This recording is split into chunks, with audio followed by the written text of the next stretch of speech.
Hey everyone, welcome back. Welcome back to the Letters and Layers podcast. Welcome to the first episode of 2025. I'm happy to be back. Thank you guys for listening. This is your host, Amaka. It is Tuesday, January 14th at around 8:30 a.m. when I'm recording. I had hoped to record this before, but I got back from my trip to Portugal last week, Thursday evening, and caught what I think was the flu, a really bad case of the flu. So I have been in the thick of it, but I am slowly coming out on the other side. I apologize if my voice sounds weird. It's because of that. I'm happy to be feeling better. Things got pretty tough. I could barely get out of bed at a point, but I'm doing better. I'm still a little weak, but I'm moving around more, and I have a lingering cough. So that's annoying. That is sometimes, for me, like the last symptom to go away. And it's really annoying because in the most inopportune times, you'll have a coughing fit and you're like, why? But I feel okay right now. I feel good enough to record this. It probably won't be a long episode. We'll see though, because once I get going, sometimes. Anyway. Yeah. Got back from Portugal on Thursday evening after practically a week there. I started my journey on the 2nd and flew to New York, met up with my good friend Goetti, who I've mentioned on the podcast at least a few times at this point. It was her dear mother, who was gracious enough to join us for the trip, which was amazing. And then Goetti's little boy, who's a great traveler, brought so much fun and entertainment to the trip. So it was the 4 of us, and we had a fantastic time. I'm actually going to write a blog post about the trip. I'm hoping to do that in the next couple of weeks, sooner, ideally. I just don't want to put too much on myself while I'm still recovering. I have a blog post on my trip to Portugal last year. I think I titled it A Black Girl in Portugal. So I think I'm just going to do the same title and add a part 2. I would say this trip was a lot more fun. And we did a lot more. We went to more places. We took a high-speed rail because we visited more than one city. We landed in Lisbon, which is where we spent the majority or the entirety of our trip last time. But this time around, we were in Lisbon for like half of our trip. We were there for the first 3 nights, and then we took a high-speed rail to the city of Porto, which was also amazing. We were there for 2 nights, and then we came back to Lisbon for 1 night before coming back to the States. So, I'm going to do a blog post about it. We touched Lisbon. We touched the city or the little, I don't know what to call it. Is it a city? It's like a small city of Sintra. A lot of historical components to that city. A fusion of history and modernism, I think I would say. But Portugal does really well, as do many European countries, with preserving their history and preserving the architecture and the surroundings that help to remind you and teach you of the history. Sintra was amazing. We took a million pictures, so that will definitely be in the blog post. And then when we left for Lisbon, Sintra was while we were in Lisbon, the first few days, just want to be clear, because that was a half-hour car ride, and we went with a tour guide who we booked through Airbnb Experiences. And then after our first 3 nights in Lisbon, we took high-speed rail up north to Porto.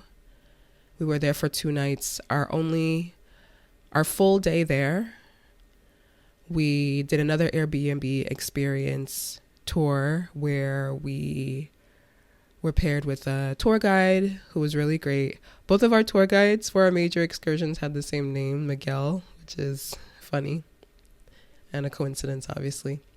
But yeah, we started the day early, got to the meeting spot, and drove maybe an hour and 15 minutes to the Douro Valley, which is some of the most beautiful landscape that I've ever seen in my life.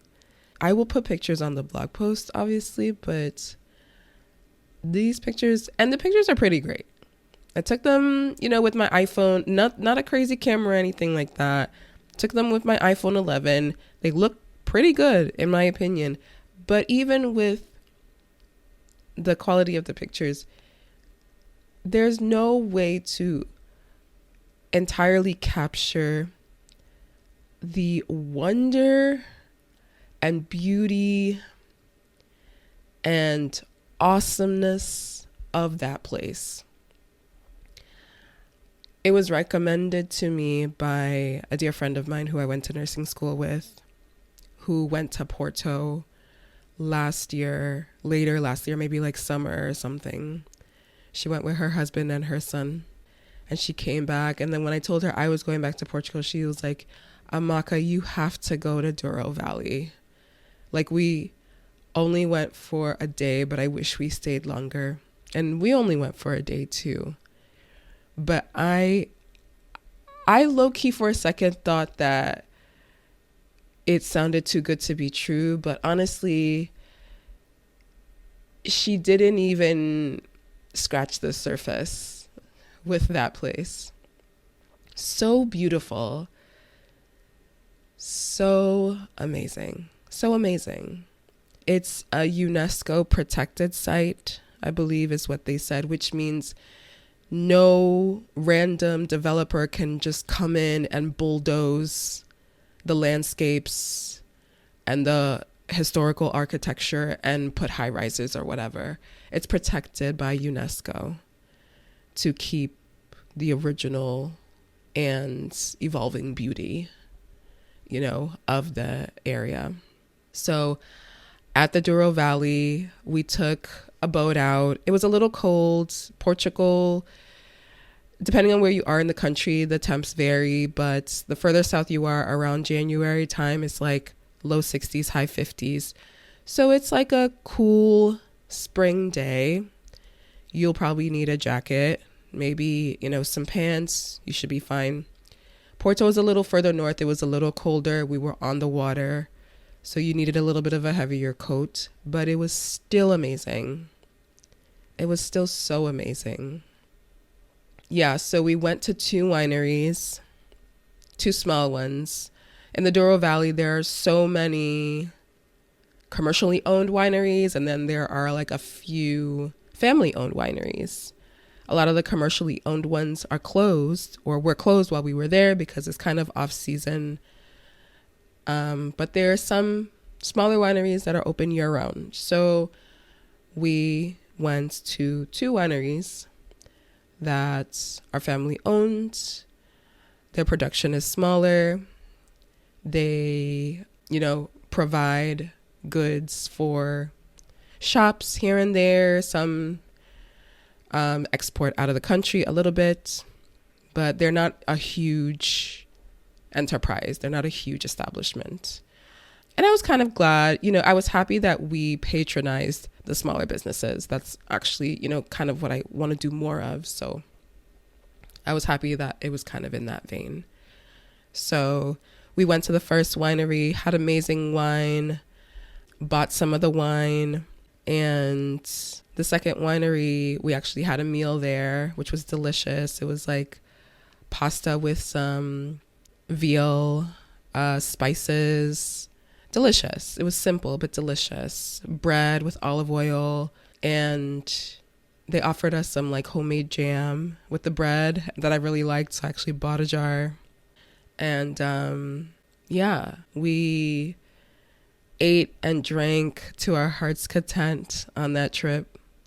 So many great restaurants. I'm going to list all of them. Hopefully I can, find Google pins for them for the blog post.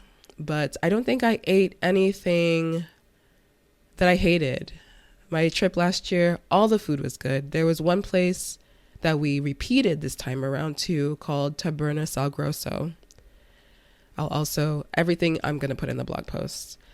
Amazing food. I think there was maybe one thing I had that I wouldn't have rated like a 9 or a 10. I probably would have given it like a 7, maybe a 6.5. But that's literally, it was like one thing in an entire week of food. Yeah, that's my trip in a nutshell. I don't want to, give too much. I promise the blog post is coming.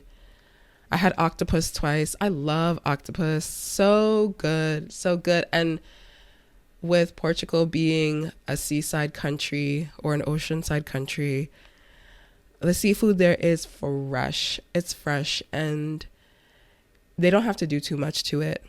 Olive oil, salt and pepper, maybe some garlic and lemon. They don't have to do so much to the food. And the flavors are just so deep and just, it's an experience. It's an experience. It's an experience for real. If it has not come across already, 1000% recommend Portugal as a travel destination. I will be back again for the third time. It might even become a regular thing. Every 1 to 2 years, I'm there. I like the idea of getting to know a place outside of the United States pretty intimately, So that's kind of what I'm thinking. I got the idea to go to Portugal from social media and doing research, trying to find places that were diverse and generally friendly and a lot to do, great food, affordable for locals and travelers, kid-friendly. It was very kid-friendly. My friend's son had an amazing time while he was there. And it pretty much checks all those boxes. We even met a couple at a restaurant we went to called Sophia's Place, which was also amazing. They said that they were actually in town to scope out schools and things like that because they're planning on moving there. And I've heard anecdotally of people planning to leave the United States. A lot of people have chosen Portugal. I had just never met anyone in person. So it was really enlightening and cool to have that conversation with them. And I wish them luck. Their reasons are very valid. And I'm sure there are a lot more people that are actively moving towards that direction and people that are thinking about it. So yeah, it's a great destination, whether temporary for vacation or more permanent, as many people are considering. But yeah, I think I will kind of put a pin in Portugal as far as the conversation goes. Like I said, I'm going to put a whole blog post together about all the details, the Airbnb experiences, the restaurants. We did some kid-friendly stuff too. We went to the aquarium, the planetarium, children's museum. And then a lot of the things that we just did in general were inclusive of children. So look out for that.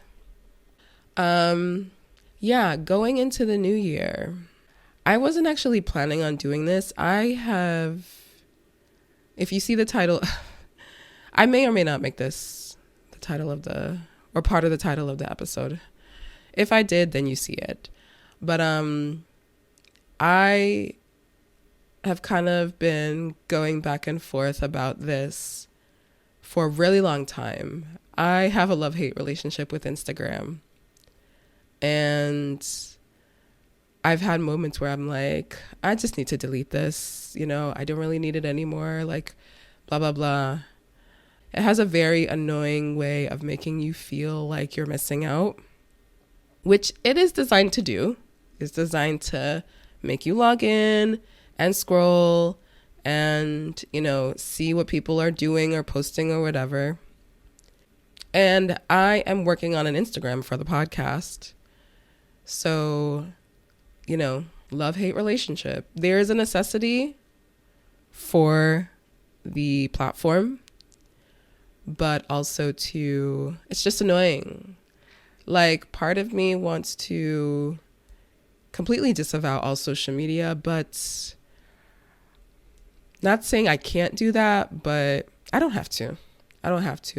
But at the same time, too, I'm really like, I've talked about social media at different points on the podcast before, but I don't know what it has been about more recently. I'm like really, really interrogating my relationship with it, even more so. And I think the election was a big catalyst. I was so glued to social media getting up to the presidential election last year. And I would say I was on my phone to a point where it wasn't healthy. And with the outcome being what it was, I was like, oh, hell no.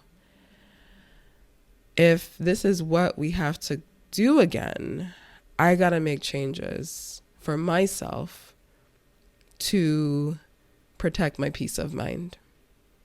So I deleted my Twitter account mid-November, and TikTok I have not been on since maybe late November. And it's not been easy, but thankfully the longer I'm off of it, the more conviction I have to stay off of it. I think I've been off of TikTok, but I've had moments where I wanted to search something. So I still have my account. I might delete it. I don't know. But I just search it on my laptop. I just pull it up, search it, and then I close out. Because to be 100% with you, I had to start treating TikTok like a drug addiction. That might sound extreme, but that's really what made me kind of be like, okay, like we need to put this on ice indefinitely. And, I was kind of interacting with it that way. Like, and Twitter too, leading up to the election and everything. Even though I knew going on Twitter would not make me feel good, I would still do it.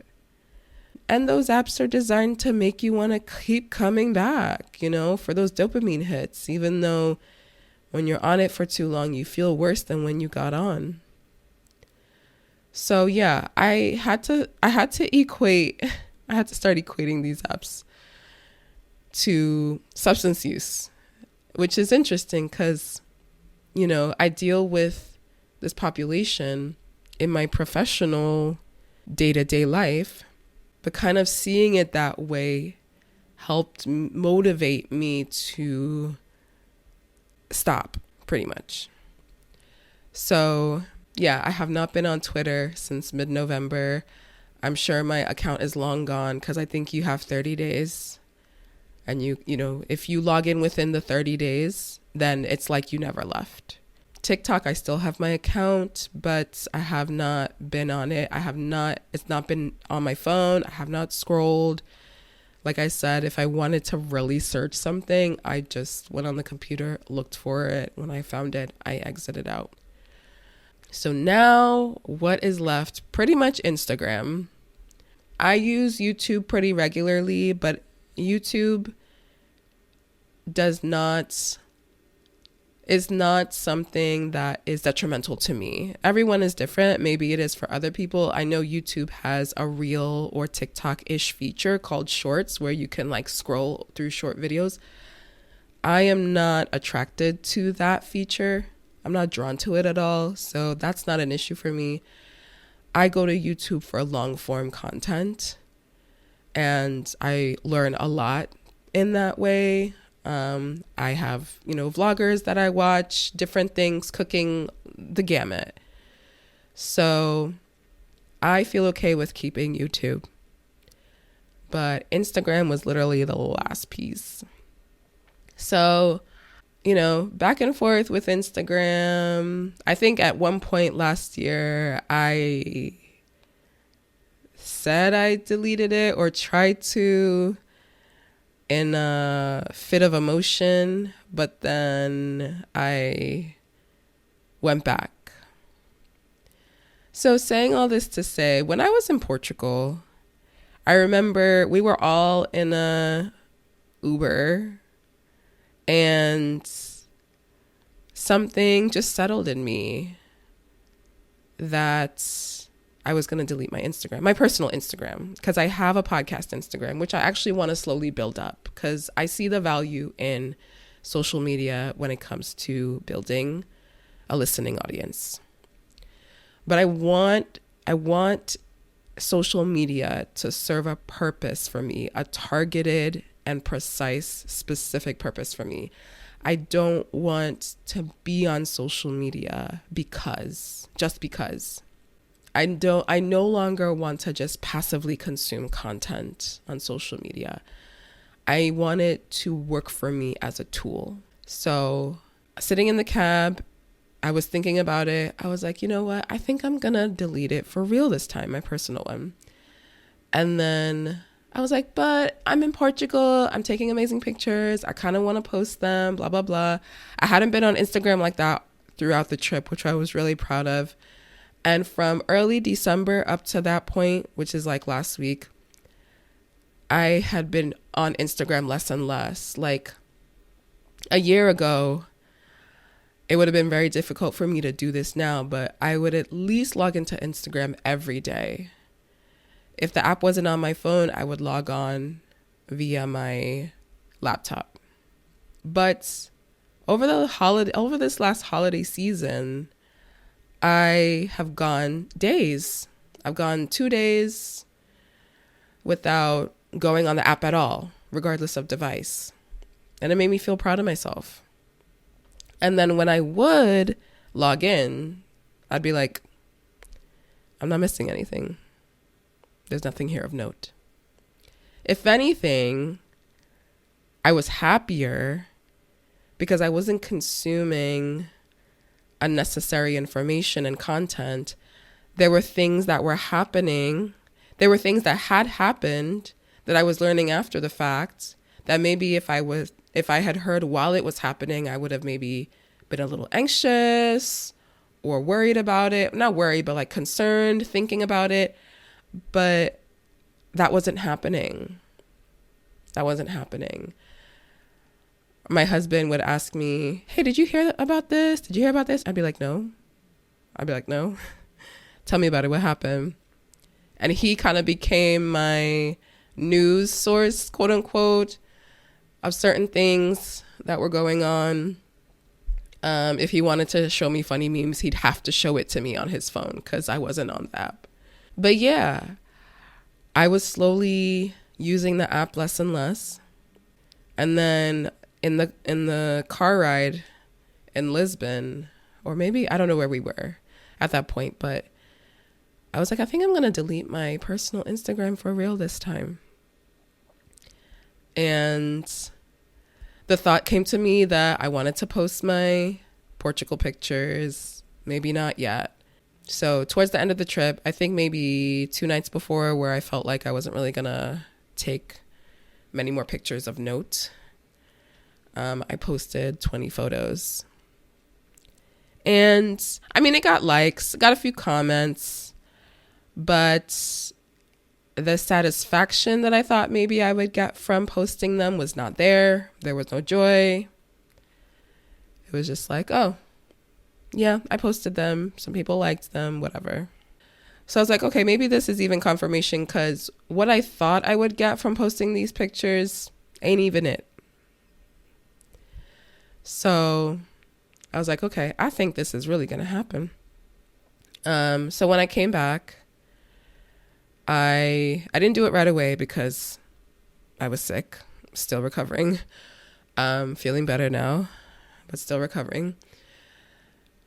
I actually yesterday went on to my personal Instagram and downloaded everything, because you can do that. You can literally download all your activity and move abouts in the app. You can download pretty much your entire Instagram fingerprints or footprints. You can download all of that onto your personal device. So I wanted to do that. I downloaded it. It took a while. I got an email that it was ready. So I put it on my laptop and then I went to delete it. So according to whatever it said on the screen, my profile is no longer visible. But if I log back in between now and February 12th, it'll go back to like nothing ever happened. Like I never attempted to delete the profile. So I am mentioning this on the podcast because I want to use it as a source of accountability. I cannot log in to my personal account. I want to let it go. There's something about deleting it that felt good. And maybe that meant this was the right time because I've tried to in the past and failed. But something felt different this time, kind of having that feeling settle in me that I think I want to do this. I think I kind of want to let my personal Instagram go, kind of want to leave Instagram behind in that way. And to be quite honest, if we're really being honest with ourselves, how many people are going to notice that I'm gone? We like to believe that we're special, and we are. We are special people. We are one of a kind. But in the world of social media, where folks are following you just because maybe they knew you in high school, just are curious of what you're doing right now or whatever. There are people that like to keep tabs on you, which is weird. But I'm like, how many people will really notice that I'm gone? Off the top of my head, I could think of maybe like 5 people, maybe 5 or 6 people that will wonder, what happened to her page? But those people have my phone number. Like they can call me, they can text me, they can be like, hey girl, I tried to send you something. It says your profile is null and void. Like what happened? And then I'll tell them, I've been wanting to leave Instagram behind, but I have my podcast Instagram. If you want to send me stuff, like follow me there. So yeah, kind of thinking that through too. I was like, how many people will really notice that I'm not on there like that anymore? A handful that came to mind for me. And how much am I really going to miss? Nothing. I'm not really going to miss anything. Those times where I would log in after a couple of days and kind of look through things that were posted, I'm like, I'm not missing anything on here. There's nothing of note. There's nothing new. There's nothing that makes a difference to me or my life. So yeah, I hit that delete button and it felt great. So I hope to keep this feeling going. Like I said, I wanted to say this on the podcast because I needed something to keep me accountable. So February 12th I'm going to say February 13th because that's when I know officially it's gone. And I will have my podcast Instagram, which I am working on. Don't want to put it in the description box yet. I have a few posts, but I'd like it to have a little bit more before I, add the link and everything. So yeah, I want social media to serve me and to be a tool and a means to an end, so I see it playing that role for me more. And I think I will have a much healthier relationship with it in this way. So yeah, I'm not telling folks to delete their social media. Do what you are led to do. Do what feels right for you. This is what felt right for me. I did it and I felt good about it. And I felt like a little bit of a weight had been lifted. You know, I felt like I was leaving something behind that I've been wanting to kind of let go for a while. And when you download like your history, it tells you the day you signed up. What it's downloading essentially is from the day you signed up for the app and the day that you downloaded your information. And it told me like from February 2005, which I was like, is that possible? I don't know. Because I'm like, could I really have? I don't even think Instagram is that old. Or maybe, I know it was bought or something. I don't remember. But I remember those days. And I was like, it can't be 20 years. It can't be 20 years. But whatever. That part of that chapter is closed, will be officially closed in a little more than a month, a little less than a month. And I'm happy. I feel good. And I'm forward focused. And I'm excited to kind of refocus my attention and energy onto things that maybe I wouldn't have previously considered doing, because if I wanted to take a break, I'd probably go on Instagram. But now maybe, you know, I do some drawing, or I do some more reading, or I do some writing, or, you know, whatever, be more creative. So yeah, that's that. We're at 35 minutes recording. I said this would not be a long episode. I always play myself when I say that. But it's fine. It's fine. I hope the quality of my voice has not been too distracting. But I'm feeling okay. So I'm going to keep going. I didn't really make any New Year's resolutions for 2025. Nothing official. Leading up to the turn of the year, I was really focused on the trip because it was New Year's Day, and then on the 2nd I left. So nothing official, but I feel like if there's anything that I want to elevate more in my life this year and moving forward, is just doing more work for myself as far as my personal goals separate from my professional life. So I want to write more. I want to do more reading. I'd love to do more interviews this year. I'm hopeful that will happen. I want to go to the library more. That's something I wanted to do last year and I did not keep up with it. I do like the idea, but that's something I've known about myself for a long time. I like the idea of a lot of things. Whether I execute it or not will really tell if I care enough to do it. But I went to the library before I left for the trip and I got a lot done.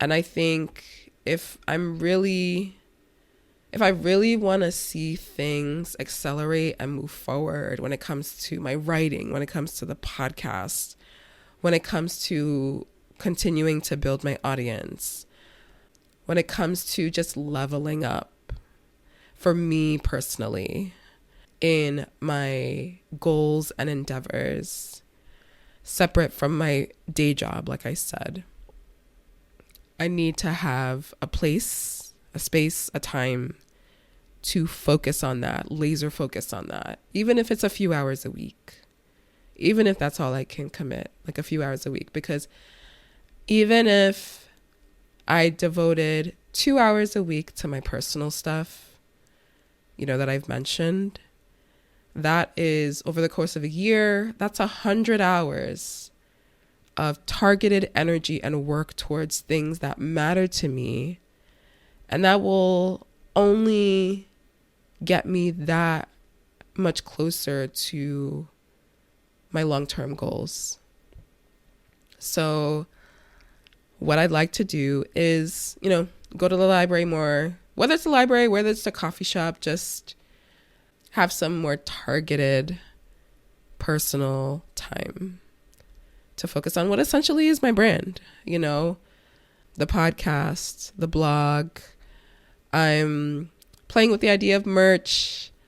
I ordered one tote bag with the podcast logo on it. It looked so cute. I gave it to my friend Goetti. She told me that she wore it to like a book club event or something. So that made me really happy. So, you know, these are things that I'm kind of thinking about. And, you know, I'm on the road to 100 episodes. Next year will be 5 years. This year will be 4 years. Next year will be 5 years. So over the next couple of years, I'm going to be hitting some pretty monumental milestones with what I've been doing. And I just want to make sure I'm giving it my all, you know. So I hope that this inspires you guys. Maybe you've been wanting to do some things for yourself that you're passionate about, but you haven't made the effort to give it like laser focused time and space. Do it with me. Do it with me. Decide on a day and time and place every week, even if it's for an hour, even if it's for 30 minutes, to devote towards that thing. And no matter how small the amount of time is, that time will not be wasted, and the momentum will only accumulate, and you will be so much further in the next 1 to 2 years than you would have been if you did nothing. So that's kind of how I'm seeing it. You know, I'm still planting a lot of seeds. I'm still in that season, I believe. And I need to keep planting. I need to be serious and diligent and have a system that, you know, sets me up for success. So that's kind of a long-winded way of describing what my resolution, quote unquote, for the year is. Just more devoted time to the things that matter to me most, as far as my passions and propelling them forward. So I think I'll end the podcast here. I want to thank you guys so much for listening. As always, please rate, please recommend. I think I have like 8 5-star reviews on Spotify. If you're listening on Spotify and you haven't rated the podcast, please do. I would love to get the podcast to double digits as far as ratings go on Spotify. So if you're listening and you're a Spotify listener, please do that. But yeah, please rate, please review on your preferred listening platform. Please share, please recommend. Please reach out to me if you have any questions, anything you'd like me to chime in on. contact@thelettersandlayers.com. And I appreciate you guys. I am hopeful for this year. And I want to thank you guys for listening. Take care. Be well. Love you all. Bye.